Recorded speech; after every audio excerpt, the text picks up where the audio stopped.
we are not only trying to stop the stubble burning to reduce the pollution there. What we are trying to do is reduce the pollution from the fossil fuel as well. Wow. So I was thinking it was a win-win, but it's actually a win-win-win. Yeah. So why isn't everybody doing it? So we are right now sitting at 92 million tons of agricultural waste burning year on year in India. So you see how much huge opportunity is there. Like IOCL, HPCL, BPCL, Reliance, Adani, whichever companies there in the energy sector, they all are coming in a big way for renewable energy.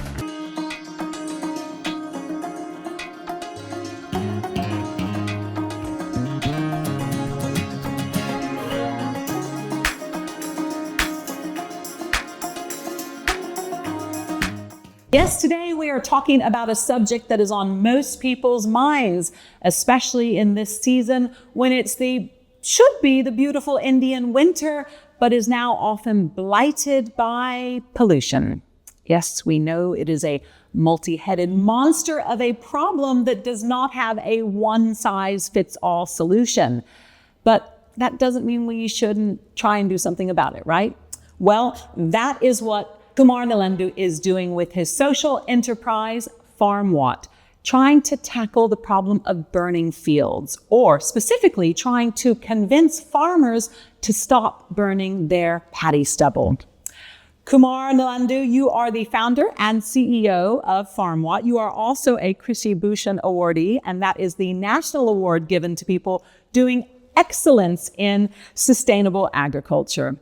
Thank you so much for taking the time out to speak with Village Square. Thank you very much. So I recently went to one of the farms where you have some of your FarmWatt farmers working, and I spent the day talking with them, and I was really surprised by two things. Specifically, I didn't really realize that the farmers themselves are quite aggrieved about burning their fields. They don't want to do it, and I didn't realize that in my ignorance. I also didn't realize that they didn't really care about the pollution problem. That wasn't why they don't like burning the stubble. That when I asked them why, that was very, very, very low on their list, or not even at all. So that surprised me. I found that really interesting. But let's start with the first point. Why is it that farmers don't like to burn their stubble? You know, sitting here in the cities, we think, oh gosh, these guys are just at it, burning fields all day long. But they don't really want to do that. Paint the picture for why it's a last resort for them. See, if we go a little bit in the history, so 10, 15 years back, this was not the problem, okay? Because most of the harvesting was happening manually. Now with the technology, we have some positive and some negative things as well. So now what is happening, if it started from northern India, especially from Punjab, then moved to Haryana, then right now in western UP as well, and now moving towards eastern and Bihar and MP and Chhattisgarh and towards the southern part also. What is happening? The harvesters are being used. To reduce the cost of harvesting, they are not using CMS.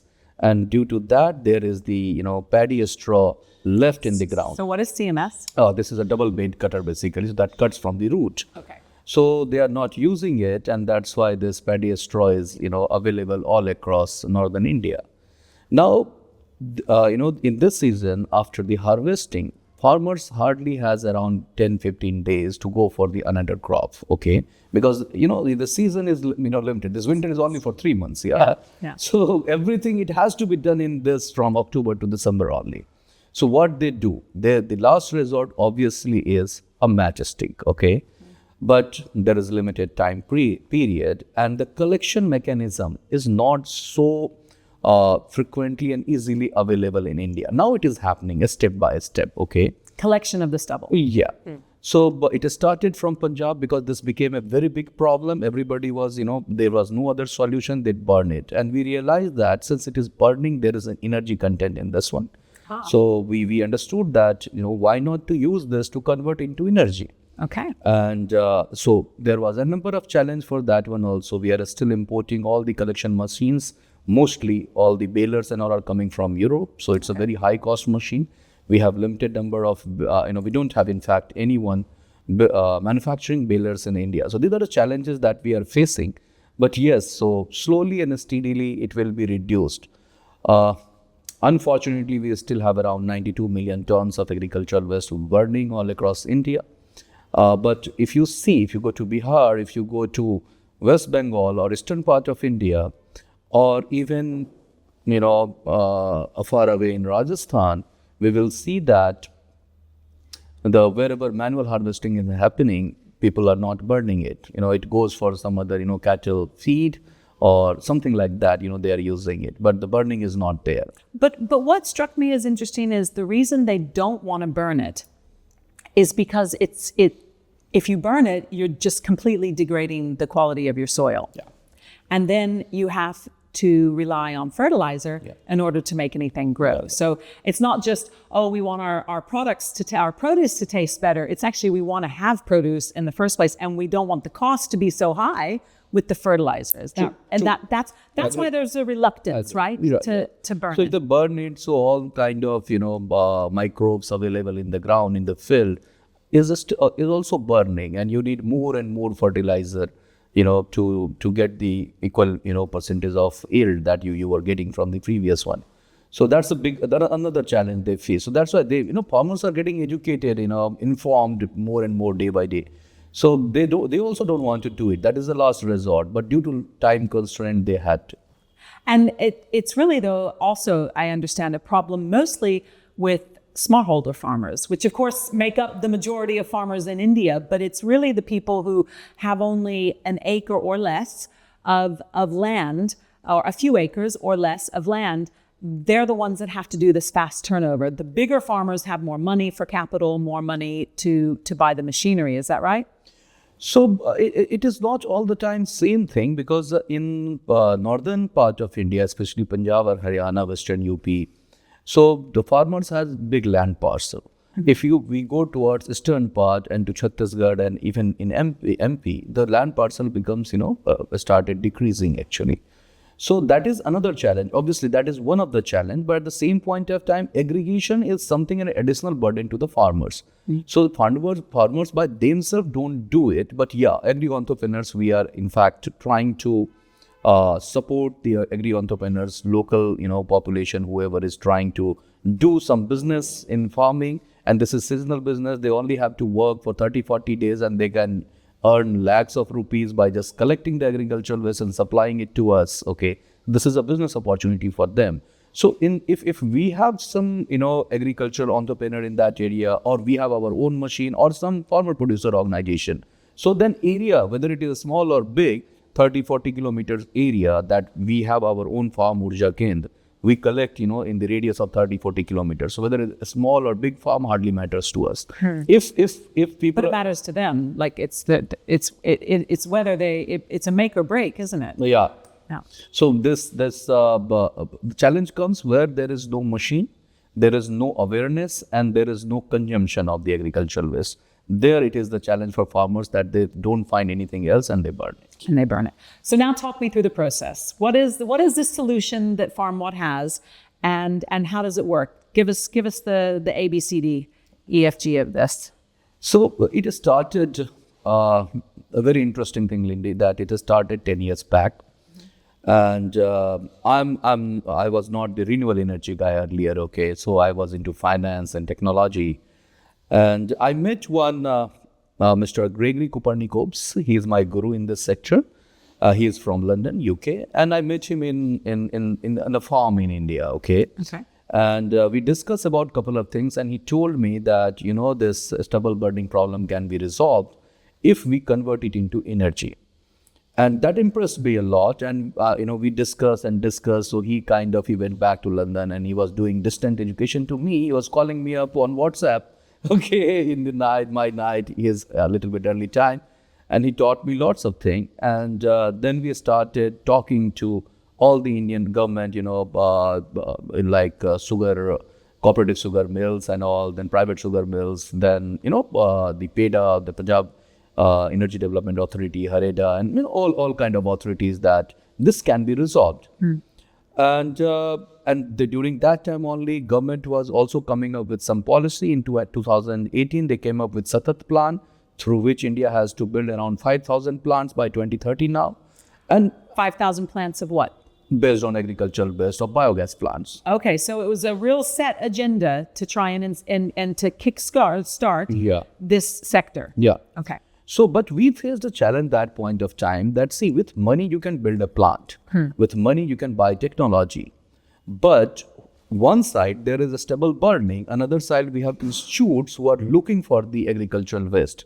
And there was no dot connected. On the other side, you have what that's looking for? Institutions, the industry who is looking for the agricultural waste, biomass, and there is no dot connected. Okay, if a small farmer, even a big farmer with, let's say, 10 acres of land can collect around 10 tons, 20 tons, or probably 100 tons of agricultural waste, where an industry needs 50,000, 60,000, 100,000 tons in a year. One industry, one plant. One plant. Yeah. One plant with some of the companies are looking for around 50 to 60,000 tons in a year. So just put that in practical terms, like how many smallholder farmers would that be, roughly? I mean, if we're talking about a farmer that has an acre, roughly. So 1 acre land will give you hardly 1 ton of agricultural waste. Okay, so do the math for me. How many farmers? So we are talking about 50,000 tons of agricultural waste for one plant. So One 50,000 farmers. More than that. Wow. And how many plants are there in India? So we are covering 5,000 plants we are talking about. Whoa, I'm not going to do the math on that. You can. Wow, okay. So there's a real need for this. And because the aggregation was completely scattered earlier, small, big or something happening, what we did, we understood this thing, and then me and Anis, we discussed for around 1 year that Anis has a background of farmer-producer organizations. This is the co-founder of Transform Rural Yeah. India. And we discussed in length about it, that we can utilize this farmer base in collection of agricultural waste, and we have the industries over here, so we can collectively we can probably resolve this problem. And we went to the farms, we understood the economics and all, and then in 2023 we started form this organization. We did some pilot. We did a pilot with Rajaram Starch Company in Chhattisgarh. We did a pilot with Reliance in Prayagraj. Very small things in 2023 we did. We didn't have much money in our pocket, to be very frank. Yeah. But Reliance was also experimenting. Other companies were also experimenting in 2023. 24, that we kind of first year of operation we did. Right now we are present almost all across northern India and central India, like almost every district of UP, Haryana, Rajasthan, MP, Chhattisgarh.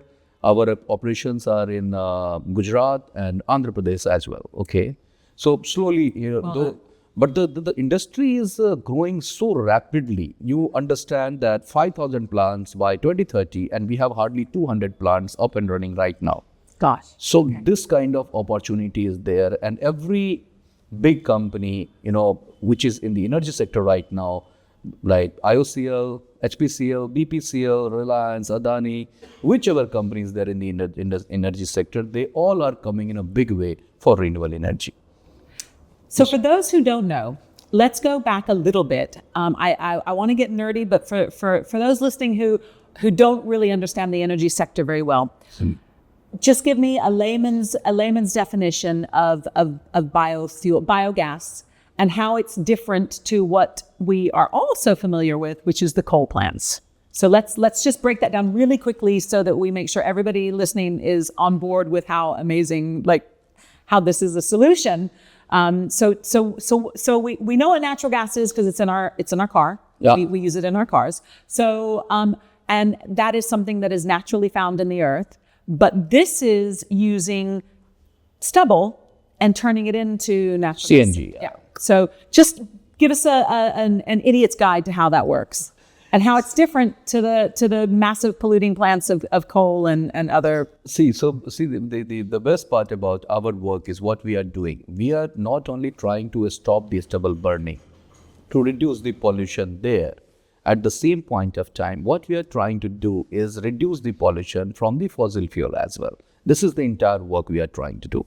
Now, starting from collection of agricultural waste. See, any organic thing which can be rotten over a period of time, okay, it means that some bacteria is eating it. Mm-hmm. And if the bacteria is methanogenic bacteria, which can be naturally found in cow dung, can eat it and produce gas, that is methanogenic bacteria is producing biogas. This technology is very old. This is nothing new in this one. We have cow dung based plants all across the world, right? So what we are doing now, we are mixing cow dung with all the agricultural waste and The paddy stubble. paddy stubble, sugarcane trash, that is also burning, cotton stalk, Okay. mustard straw, you name it, okay, and it is burning. Okay. So we can collect it, we can mix it with cow dung. There is obviously some pre-treatment has to be done, and then we mix it with the cow dung in the digester, and then this methanogenic bacteria can eat it properly, produce the gas, and that is your biogas, through which you can extract the CNG out of it, and the residue coming out of the plant is fermented organic manure, which again you can send it back to the farmers in their farm. Now, you actually, or one of your colleagues told me a really very charming and, forgive the pun, but organic story, or a story of how a farmer organically discovered that what was coming out of one of these biogas factories, that the off product that was coming out was having some amazing effect on his crops and his field. And then he was able to connect the dots and go, maybe this also is good for fertilizer. So can you just give us that story? See, we all know that whenever we talk about organic fertilizer, there is a cow dung, part of a particle of it in this one. So as we are talking, this biogas plants are not chemical process; it's a biological process. There is a living, particle inside the digester, which is actually eating it and producing gas, and then you have the residue coming out of this one. It is something like we have vermicompost and all. Okay, these FOMs, fermented organic manure, are supplied by the government, certified by the government of India. Okay, this is subsidized by the government of India, which is very, very good for the farm. We know that we cannot replace the chemicals in one day, but slowly and steadily, if you have enough FOM available to the farms, and it has amazing, believe in me, because there is living microbes available in this FOM, so there is amazing effect on the plants. Okay, and I have seen yields are probably, I cannot quote the numbers right now, percentage, but amazing effect, 2 times, 3 times production enhanced. Okay. Wow. So I Twice the yield, 3 times the yield. Yeah. So but I don't want to quote the numbers because I don't have that percentage in front of me.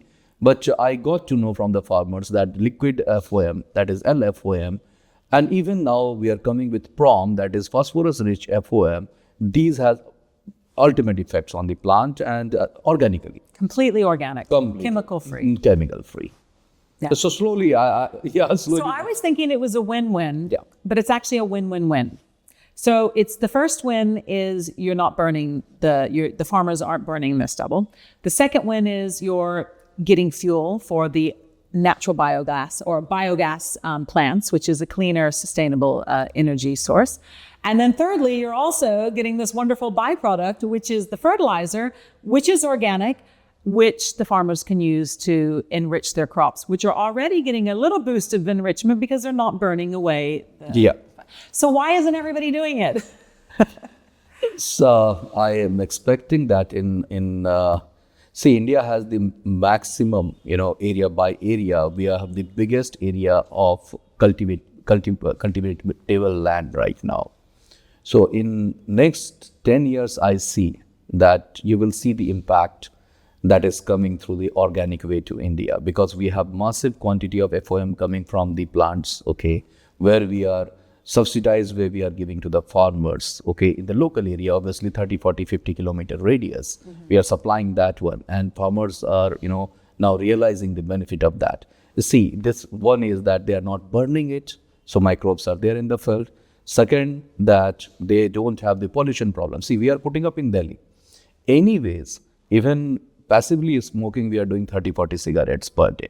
But in a village area where they have not seen any kind of development, that kind of development that we are enjoying in Delhi, they also are smoking equal amount of cigarette because of stubble burning is not a good thing. Then third one, that we are giving the FOM back to the farm. So we are giving the carbon content back to the farm, in fact. So that is again a benefit. The good fertilizer. Yeah, good fertilizer.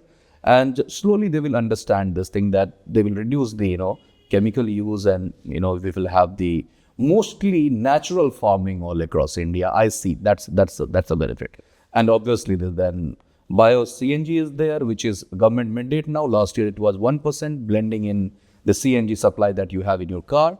This year it is 2%, and slowly it will go to 15%, by 2030. So this 1 to 2% are actual numbers or goals? Yeah, That's goals. That's the goals. Yeah. Okay. And the government is saying that by 2030, it has to be 15%. 15%. Well, that's a real boost to the sector then, isn't it? Yeah. And yet you said there's not enough. You told me earlier there could be 100 more FarmWatts doing this. So we are right now sitting at 92 million tons of agricultural waste burning year on year in India. Okay.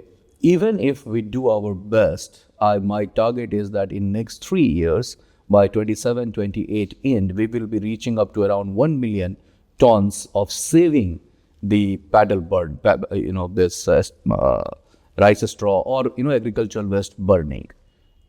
By 27, 28, I'm talking. So 1 million, and we have 92 millions burning. So India needs hundreds of FarmWatt, okay? We are encouraging people, it is like all agri entrepreneurs. We are helping them out in buying machines, training people. Last year we did it with TRIF, we did it with the HCL Foundation, ISAP. We trained n number of people.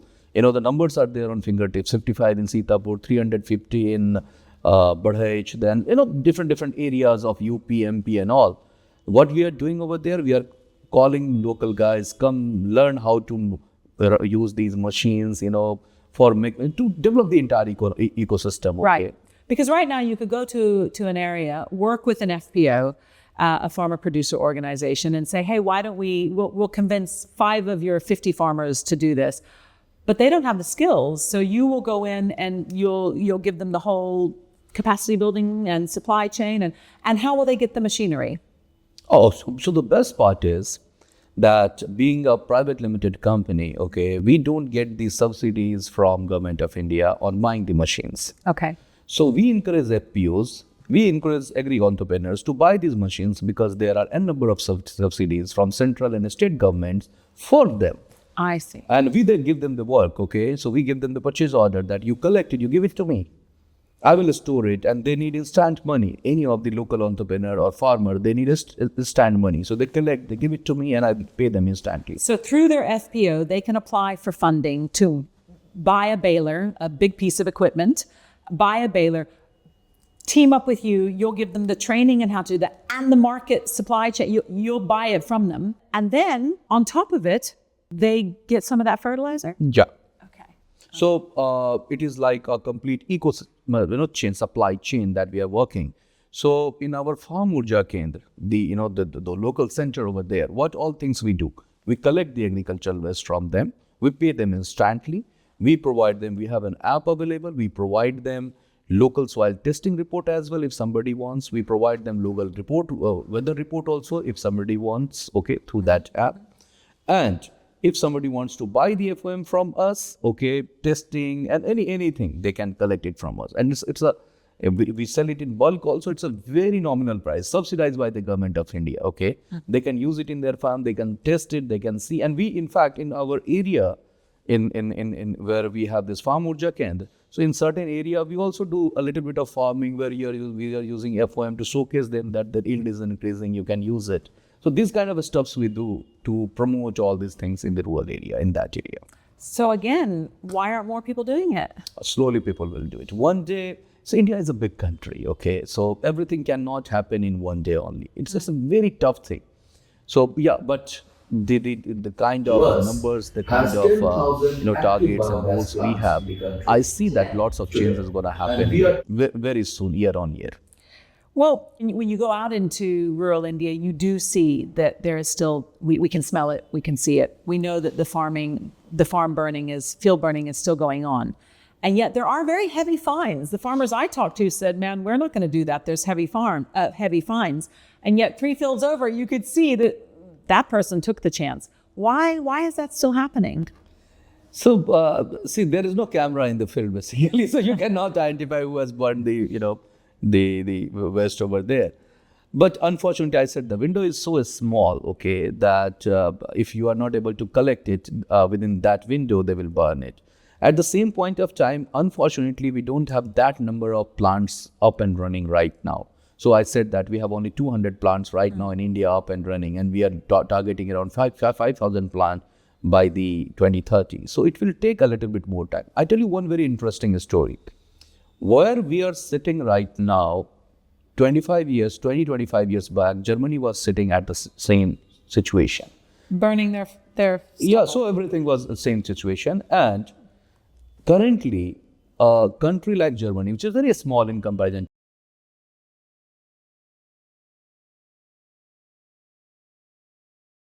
we are targeting for 5,000 biogas plants by 2030. So you see how much huge opportunity is there. Okay. And obviously, in Germany, it was not only burning, but other stuffs like, poultry waste and everything was there. So slowly, we are also combining all these things together. Okay. Cow dung, poultry waste, agricultural waste, press mud, spent waste. Lots of things are coming together. And then, you have maximum yield coming out of the plant. And what's the German percentage of BioCNG versus natural? Interestingly, that India is the only country right now where we have pan-India commercial consumption of BioCNG or CNG is available. Like you can go out and you can fill your car with CNG, but in Europe or US, everywhere it is converted into electricity. Okay, I see. so we have major consumption comes in CNG direct consumption, and now we have PNG and all sort of things are there. So India is the only country right now which has that kind of consumption base. Yeah. Okay. And why are you taking all this responsibility on? I come from a very rural India, to be very frank, okay, where probably today also our farm, villagers, they have not seen much of the development, okay. So my father, obviously he was a government officer, but he comes from very poor family, marginal farmer, basically my grandfather was. So we have seen that hard work, that how, my father, and even I, till the school, till I was in Bihar, we were studying in lantern and all, okay. So it's very easy for my kind of people who studied, out of Bihar, you know, just traveled all across the world. And, we can probably create some app sitting out in AC cabin anywhere, Delhi, Mumbai, anywhere, and talk about transaction, like we are building something, some startup, which is basically doing some sort of trading online and all. It's very easy for us to do. At the same point of time, somebody has to take the responsibility of actually doing something at the ground. What if farmers tomorrow also create an app and say that I will not do the hard work at the ground, we will do the entire farming on the app? Somebody has to do it at the ground. Okay, and that's why me and Anis, this is the wavelength that we have, that somebody has to do something at the ground. So we wanted to demonstrate it, and we did it successfully with lots of challenges, but we did it at different locations, that yes, these agricultural waste can be collected, stored and supplied and converted into BioCNG. Okay, when I started in this sector, nobody was believing it. Okay, we sold machines to the people in the beginning where they said that, "Oh, why this, this sit-up machine, why this is so expensive? I don't need it." And we had to, it took me 3 years to sell one machine. Can you imagine one pre-treatment machine, 3 years? The baler? Or No, the pre-treatment machine. I guess, Yeah. okay. And then later on, everybody realized that this is the requirement if you are using the agricultural waste. So slowly, steadily, it is moving. But somebody has to take the responsibility to ensure that this agricultural waste can be collected, stored, and converted into energy. Somebody has to take the challenge. Okay, and this is where we are placed. So FarmWatt, in the sense, when we call it a social enterprise. So social, we discuss, yeah, that we are stopping the pollution, we are, converting it into energy and all. We are talking about enterprise also. So this is not only collection and conversion, this is about business also. That yes, everybody in the supply chain is earning. So this is a proper business model. It will take some time to understand, but it is possible. So is it about more than just building awareness? Is it also about building relationships and a trust with the farming community? Without trust, you cannot do anything. Yeah. So How do you do that? So TRI comes in a very big way. ISAP. So we have exclusive tie-ups, MOU signed with TRI, with ISAP, with 4S, with ISED, and these organizations, actually we are using their FPO network in any of the area we are entering. So the benefit is not only, FarmWatt is not only getting the benefit, the farmers, FPO network, see FPO, what FPO is facing challenge right now. They don't have business which can give them quick money. I'm helping them out with training all the machines how to run it, to collect the agricultural waste. Second thing, if they want to do their own business, I help them out in buying the machines also. I help them out in getting this finance and subsidies as well. Up to 50% subsidies are there for FPOs. I help them out in giving instant business. I give them instant money if they are collecting and supplying to me. So I'm making the FPO business viable.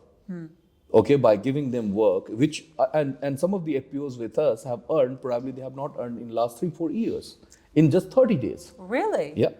I invite FPOs to come. See, some good FPOs are there in UP. I invite them to come and work with me in MP also.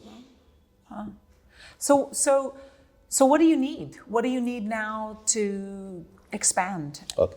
So obviously we have limited capital, as any of the startup challenges. We are talking to lots of VCs, and there are certain things that we are getting now. We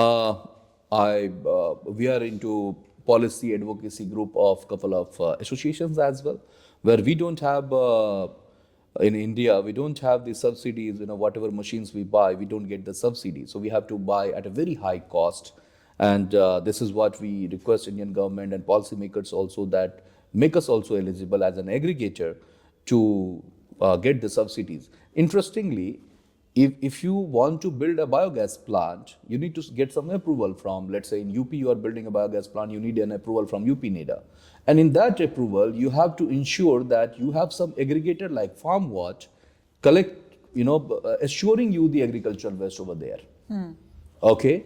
Similarly, if you are an FPO, so if you want the subsidy on these machines, or if you are a farmer, you want the subsidy of this machine, you need my purchase order. I will give you the purchase order, work order. Okay. But they all get benefit, we don't get it. Okay. So one is that, obviously, see what happens when a startup is talking about groundwork, collection, conversion, and all sort of thing.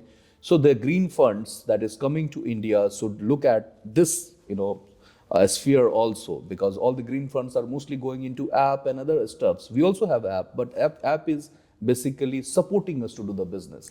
App is not the business. Okay. So we are talking to lots of people, we are talking to lots of green funds also, but I would, would like to or want them to see this sphere in a certain different way. Yeah, I'm intrigued by that. I know that the startup world is obsessed with technology and apps, but I would have thought the Green Fund would have understood that it has to go beyond the technology, and you have to actually get out. In the name itself, it's a green fund. You got to get to the fields and try and figure out how to solve problems for climate resilience. You've talked now about some of the challenges. Just go back a bit for a second and tell me what the impact numbers are when everything is going well and you've created that circular economy there, and the farmers are selling, they're baling, not burning their stubble, and then you're creating fuel, and you have this lovely circular economy. What is the impact on the environment? Can you quantify it? So every morning I wake up and I have this picture in my mind. So when you're asking this question, I have this picture in my mind, coming in front of me, that there is no stubble burning, at least in certain areas, certain districts, certain tahsil, where my FarmWatt center is there. Everything is collected, stored, and being converted into biochar or, biogas or something like that. Can you imagine this situation where you don't have the fossil fuel used in that area? Okay, so we are talking about carbon neutral by 2070. Okay, but your cars and your bikes are running on CNG. Can you imagine this situation? Your electricity, everything is coming on the... Well, I can imagine it, but I want you to quantify it. So see, as they say, and this is not my data, so 1% of reduce of import of CNG is almost equivalent to $1 billion in a year. And we are talking about 15% reduction of import by 2030. So annually, we are planning to save around $15 billion, by 2030. Okay. All right. Well, let's see if we can get there. Interestingly, I would like to add in this one also. So I recently met.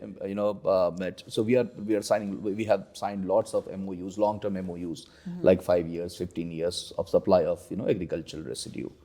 I met one of the company that is also in a startup where they are importing agricultural waste from Europe. Here in India. And Oh my gosh! Wait, when there's so much available. And is that a supply chain problem? Is that just an ignorance problem? It's a supply chain? Supply chain problem. The problem is that their technology is perfect, everything is fine, but due to lack of collection machines and all, they thought that let's start importing it from somewhere, utilize it in their plant, and then probably in future we will get it from India. That's insane. So how do we change that? So we are changing it. I assured them for next 15 years, so you don't need to even think about it. Let's sign an MOU. Yeah, let's sign an MOU and you tell me how much you want.